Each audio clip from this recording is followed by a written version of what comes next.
Greetings. Welcome to the Brain Gauge channel. A quick tutorial on getting started. And this will also go under the question and answer section because there were some questions. And that's what I'm going to try to answer some of those questions while we do this. Simply put, this is just about once you've already installed the app, start the app. First thing that comes up is a question: who will be testing today? And what you see here is it says subject number ABCD-1234. That just means any alphanumeric A through Z, or any number, but you're limited to 8 alphanumeric characters. Typically, this is most people make this so that if it's a subject ID, if it's subject in a research pool of research subjects, or if it's a group of patients, whatever, usually make it so that it's something that's identifiable. If you have research subjects, it's written on there, it's on their record. If it's patients, it's on their patient chart or in their patient records, what that is. But you just keep notes of it. And generally, we don't recommend putting full names here. So that's kind of a, you don't want people to be able to look up, John Doe and say, oh, there's John Doe's data.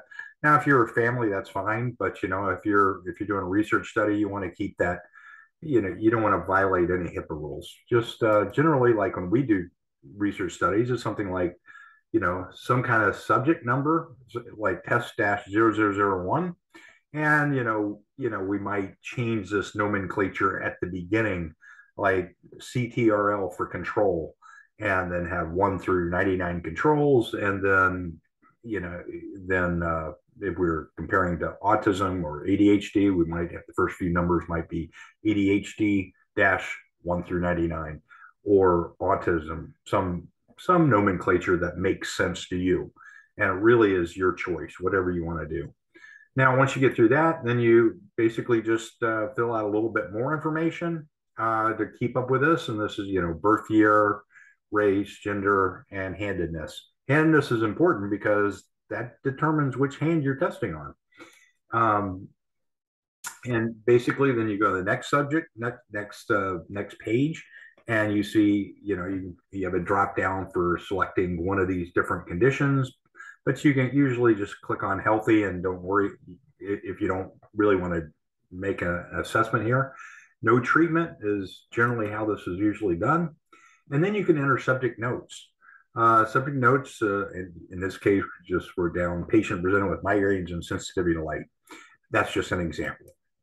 And next comes up, and here's your testing battery. This is the recommended default battery. And this is just what we generally have everybody start with. This allows you to change the order, but keep it in the default mode. And there's a lot of reasons for that. There's methods to the madness for why they're in that order. And I highly recommend that you just start off, if you're just starting, just use this battery. And then once it's time to start testing, go on to the next page. You'll see a welcome sign to Brain Gauge. And then you'll get an instruction: place your right hand on the device. That's if you're right-handed. It'll say place your left hand on the device if you're left-handed. But when it does not mean place your hand exactly like this, it means put your hand on here and put your fingers, this digit and this digit, on those probe tips. Does not mean putting your hand there, because then the next thing that's going to happen is going to vibrate those probe tips, and you should be able to feel the left tip vibrating. You're not going to be able to feel it vibrating unless your fingers are on the probe tips. And then it's going to say, now you feel the right tip vibrating. And again, you won't feel it unless your fingers are on there properly. That's the whole point, is get your hands on there properly so you can feel that. And then you're ready to start testing. And basically, that's it for getting started. It's pretty quick, pretty easy, and we worked really hard to make it easy. So anyway, you get any more questions, send them my way. Always happy to make a quick video.